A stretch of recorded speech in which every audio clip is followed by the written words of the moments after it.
So how you doing? How are you holding up? You what is your secret to, I mean, cuz as I talk to you, if I didn't know the stories that you told me, I would think, wow, this guy is he's probably got it made in the shade, probably never had to worry about anything. He seems like he's got his shit together. But you went through like hell and back to get to this point. And how do you maintain just this level that you have going right now? Is it like does Twitter help you? Do you have friends that help you, or family, or what's your secret, man? Spill it. Well, I'll tell you what, man. A lot of people don't know, that I spent the majority of my life just completely fucked up on drugs, and all of them. Like when I was 16, I was hanging out with this girl, and this guy that was just a rough kid, man. Like he was our age, but he had lived. You know what I mean? Like, and he had a thing for this girl I was hanging out with, and he pulled us over one night, and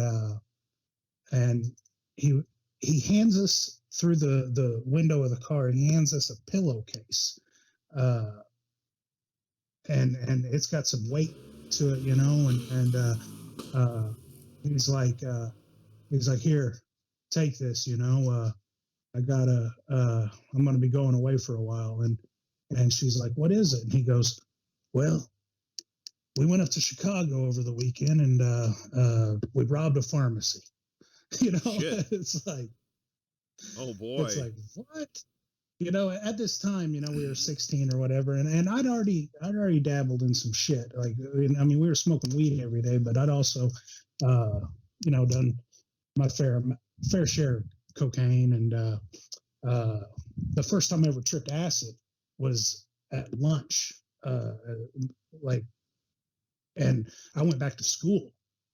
You know what I mean? Like, I don't know who fucking does that shit, but I just always enjoyed the way drugs made me feel. And so yeah, I this guy hands us this fucking pillowcase full of pills, and like everything kind of just was flash photography from then on out for quite a while. Like we had everything, uppers, downers, lefters, righters. We had everything, man. And the girl, like we split everything down the middle, and the girl ended up wrecking her car real bad and getting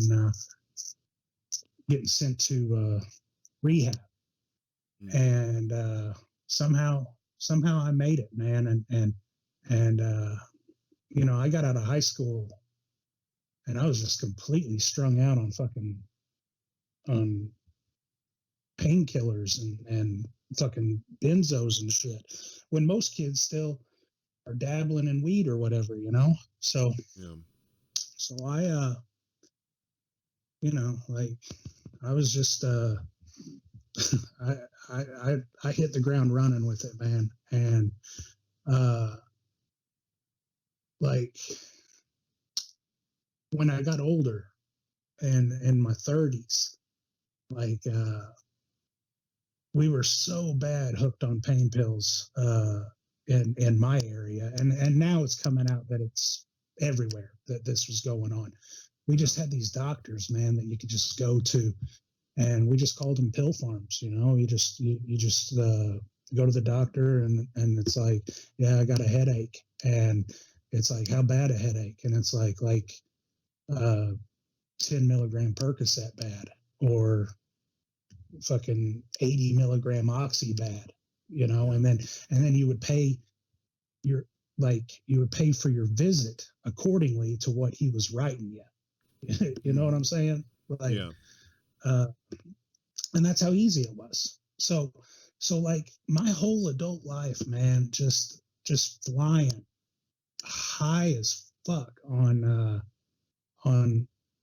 opioids, and then all of a sudden that shit dried up.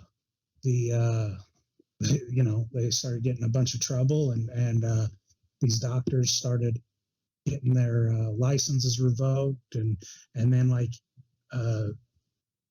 my doctor, for instance, he got his license revoked and he moved to Kentucky, Paducah, Kentucky, which was about an hour away from where I'm at in Illinois. And so we just go and see him in Kentucky now. No big deal. But then he lost his license in Kentucky and moved to fucking Arkansas. So now all of a sudden we're driving like 6 hours to and then 6 hours back to get these fucking pain pills still. And because he was he was our drug dealer at that point, and you couldn't get them written by anybody else around here. By that time, they had everybody on the methadone and Suboxone and shit. And finally, that guy in Arkansas lost his license. He ended up moving to Florida. We couldn't go there, so we all got on the methadone and Suboxone, and started buying our oxys and shit on the street when we ran out of the methadone, and we ended up, we're paying $80 a pill and shit, something that we were used to paying like $120 for a script to 250 of them, and right. and now we're paying $80 a fucking pill, and it's like, before you know it, you're not only working just to support your habit, but you're pawning all your shit, and you're letting your lights get shut off, and you're taking out payday loans and shit just to support your fucking pill habit. And we were just all so scared of running out and getting sick, because that dope sick shit, man, that'll take you out for upwards of a month, and we couldn't afford to do that. So we started to dabble in stuff that would make us feel a little bit the same way, and that was crystal meth. We could get just shit ton of it. So if we're paying $80 for one pill that's going to last one day, $80 of crystal meth at the time was you could get a teener, which is half an 8-ball. So you're getting close to 2 grams of meth, and at the time, I mean, when you just first started, dude, it's just like you're just taking little bumps and going for hours without ever thinking about it again. And but then, like with everything, your tolerance, man, it just fucking catches up with you, and the next thing you know, like you're doing an 8-ball a day, and you haven't even realized that everybody around you notices now how fucking tweaked out you are. Like you're continuing to go to your job, but you're not fucking sleeping. Like I used to manage this bar, and I also cleaned the place. I'd work open to close, and then clean the place after we closed, and then open back up. And I do this like 4 or 5 days a week. And I mean, I remember like pushing a dust mop, and like thinking while I was pushing it, like, man, if I could just lean into this thing a little bit, I could just take a nice little nap right here. And the next thing I know, I wake up and I've broken my wrist because I've fallen off of a fucking table. And it just, I mean, and it's like, eventually that shit catches up with you. You lose your job. I lost I lost my house. I lost my wife. I lost my kid. I lost my car. I lost everything, dude. And it just happens in the blink of a fucking eye. And Um, and you know, I say in the blink of an eye, but it's like you've ended up being addicted to this shit for 2 years without ever knowing it. I remember one time I couldn't find any crystal meth, so I went to this girl's house and got a bunch of bath salt off of her. holy And shit, bath salts? I thought yeah, those things yeah. were like fairy tales only in Florida. That shit's for real? Oh, dude, they used to sell it at the liquor store, uh, but then they made it illegal like that. But But they sold yeah, you bath used to be able to salts at the liquor store? What the fuck kind yeah, of yeah, liquor store is that? you used to be Damn. able to go to the liquor store and get K2 and Oh, spice I remember those. and I uh, remember the and bath salt because it was all there was no patent on any of it, or it was all just chemicals, you know. So yeah. there wasn't any kind of regulations on it. And anytime that they would put regulations on it, they just make something new, a new Right. formula, which just dabbled a little bit. But anyways, now bath salt, dude, is oh my god, I like you could hear somebody having a conversation about you 2 towns over. You know what I mean? And you'd want to fight that dude, even though he wasn't real. You know what I'm Right. saying? So you're like, uh, I mean, you were just completely schizo at this point, but you're still going to work. Oh wow. You know what I mean? And But so of course I ended up losing losing that job. And like I told you before, I bartended and managed for almost 15 years. So I just pissed everything away, just for the sake of being high, and uh,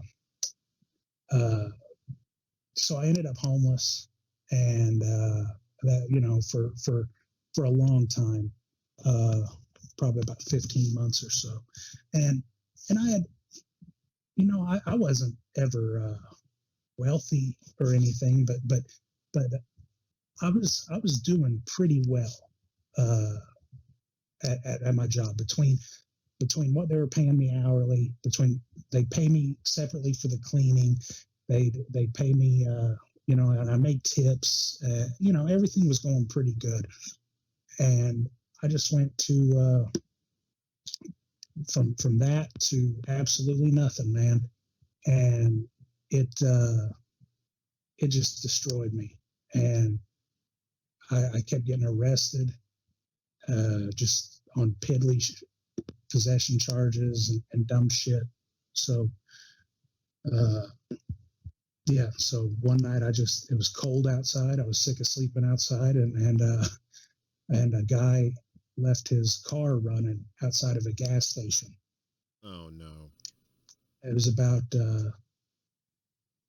I don't know, about 3 in the morning or something, and he went inside the gas station. I just walked right up to the car, got in it, and drove it to the police station, which was only about 3 blocks away from the gas station. Hmm. I parked it, I left the keys in it the way I found it, went inside and told them what I'd done. And, in retrospect, that was a bad idea uh, because I didn't realize how much trouble I was going to get in. Right. I thought, like, look, I didn't hurt the guy's car. They're going to take it right back to him, like no big deal. I turned myself in so there was no chasing or anything like that. I just wanted a place to sleep for a while, a, Hmm. a mattress, and Yeah. So when I woke up in jail, I had all these charges, and and like I had, of course, I had regret for doing what I did or whatever, but I took that as an opportunity to finally detox myself, you know, and so that's what I did, man. I spent a lot of time just getting my head right, reading, and and trying to help other people that would come in there, like in my that were in a similar situation. You know, most of them are just gonna go right back out, do what they did, get brought back in, and and I promised myself that I wouldn't do that. And at that point in time, I hadn't seen my kid in like 2 years, and before that, before I got hooked on the meth and everything, I might have been high all the time, but I was a good dad. I was always around, and uh, but you know, anyways, sometimes whenever I tell this, I just go on a No, that's totally cool, man. That's like I said, I when I told you when you were coming on, man, to say say what you feel comfortable saying, and I think the more yeah, the more you talk about it, the more it helps with the healing process, because you're I mean and it does. you're here now, you're I s- I see you on Twitter, and you're causing that good trouble that we need, you know and I think, you know I don't know what, if what people believe, if they believe in a higher power, if they believe in fate or whatever, but you're here now, and you're doing your podcast, and you're trying to help younger people try and not take that path that you took, and I think what you're doing is excellent work, and that's why I think that's why you didn't end up dying of an overdose, because you still had work to do. You know what I mean? You had to go all the way down to the bottom, and now you're rising up, and you're doing good things along the way. And I feel very fortunate that that you that I know you, because you're a very inspirational person to me, very smart, um, and I think your heart is in the right place, and you're like a lot of us, that we're just tired of seeing people just getting hurt and getting screwed over, getting fucked over, that are just victims of society, and a lot of them are misunderstood. They're just thrown away, you know, but you're not like that. You've been through the shit. You've been through the wars, and now you're trying to keep these kids that you meet and you talk to. You're trying to keep them, you know, from doing the same shit that you did. That's what experience is for. So you can say, that's how I look at things. I don't tell people, I don't give them advice on shit to do. I'll give them my story of the ways I fucked up, and I'll say, don't do that. That's how I deal with people. Yeah, yeah, and once I got out, I I was clean, uh, and that's something all in itself, man. Being able to stay sober while in jail, uh, because I mean, you can get drugs in jail too. You know what I mean? And and you got so many people that they got nothing left to lose, and so to be able to stay sober in there, like that was easy for me because I wanted to get out of there. But I knew that when I got out, that that it was going to be hard to not at least go back into some type of uh, you know drug abuse again. So I checked myself into rehab, and I spent 5 months there, and started a lot of good things in my life, to where, like you said, helping kids, man. Because in rehab, I'm a fucking fossil in there. You know what I mean? But by the time most people get to my age, man, it's either you do it till you die, or you never want to quit. And so there's not a lot of people my age in rehab. Uh, so there's a lot of kids, man, 18, 20 to 24 years old, and like you said, they most of them have just been thrown away, and never had a fucking chance in the world, and never had anybody tell them that they were special. Never had anybody tell them that they were loved, and impressionable minds, man. Like, if I had somebody that was older back then to be able to tell me when I was their age that you don't have to do this. You can. There's other outlets where you can succeed, and just some guidance, man. Like, so I enjoy. I don't make dick for money, and I've never been happier because I've got uh, my kid's mom lets me have my kid on the weekends. She doesn't have to, man. Like, I'm way far behind on child support, and I've got felonies. She could take me to court and have my visitation revoked. But and she hates my guts, so it would be that much easier for her. But she loves my son, and I love my son, and we share that commonality. And so she lets me have him, and that helps me, keeps me motivated. And whenever I can spend free time going to NA meeting, or AA meeting, or to the jail, and back to rehab, and talk to these kids, man, it's very gratifying. And yeah, man. So I've got like 3.5 years sober under my belt. No drugs, Nice. no alcohol. Nice. And I know that you just quit smoking cigarettes today, and that that was the hardest part for me. I've got like about probably 3 years no cigarettes, and but that one was a hard one. I And I'll tell you this: when I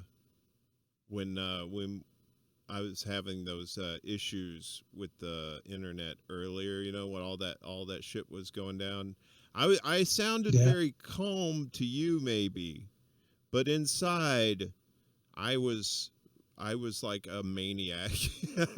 And while I was yeah, waiting, while I was waiting for the modem and stuff, I unplugged the modem and the router, and plugged them back in to reset it.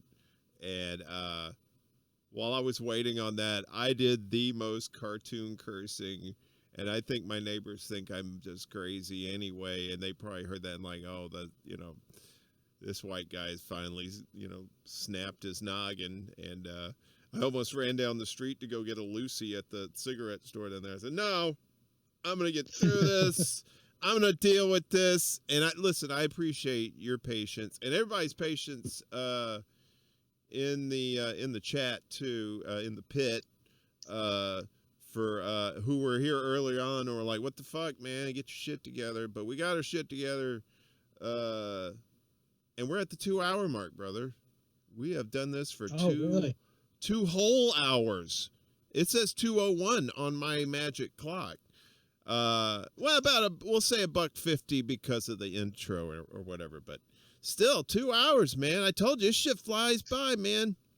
Just like life. It sure does. I hope I didn't bore anybody in the chat with that, because like I said, sometimes I get to talking about it, and I don't know where to start, and I don't know where to end, because every time I tell it, it's I'm remembering something else or whatever. So Velvet Trance. I didn't mean to take it too serious. No, you're fine, brother. Velvet Trance in the pit says, Spittin, that was an amazing story, and you are awesome. 3 giant pink hearts. Difficult. Thank you. Swerve says, Spittin is my guy for a reason. Not a soul alive is above redemption, and I love his story, coming out and wanting to help people. You make bonds with people for a reason, and that reason is love. I love you, brother, and I'm proud of you. And I'm ditto from me. Ditto from me. I mean, I am one of the weakest motherfuckers you've ever seen when it like weak-willed, and I think if I'd like to say that I would have came through what you went through the same way, but I don't know. That's a testament to your strength. I think you discovered you had this strength that you didn't know that you have. That's keeping you sober now. That's keeping your eye on the, you're worried about your kids. You're worried about, you're making sure that he's taken care of and that sort of thing. You're not being selfish anymore, right? And that's a huge thing. It's a huge thing. You went from one extreme to the other. You went from totally about thinking all about yourself and doing for yourself and taking care of your needs, your drug needs, and then now here you are, 2021. You're clean and sober. You're still working your way out of the hole, but you're at least you're not at the bottom of the well anymore. You're close to the top, and you could almost get a handhold on the edge to fully get yourself out. So, and I'm 1,000,000% in your corner. I'm sure Swerve is. I'm sure everybody else that loves you on Twitter and in real life. That's you. We're pulling for you, and you're an inspiration for us. So it's kind of like a symbiotic relationship. You know what I'm saying? Well, and and I appreciate it because one of the first things you learn in recovery, like if you are taking it serious, that you have to change people, places, and things, and like you can't just go back to the same situation you were in before and like be like, nah, guys, you guys go ahead and do your drugs, and I'm gonna sit this one out. It just doesn't work like that. So you have to change everything, and I don't have any close ties with people anymore, and it took, I've only been on Twitter for a year now, and I always avoided social media because I thought that like with Facebook, I thought that I'd find connections in my area for me to go and get high with or whatever, be tempted to, and an old friend of mine told me, you need to check out Twitter because it's different than that. You're actually looking for people that you're not already friends with. You're going to make connections with people in different states and different countries, and you make connections with people more in line with you. Man, I'm glad that I did, and it's been a very good place for me to go and find people that I am in tune with, and also an outlet for me to just release all this, rage towards society and shit.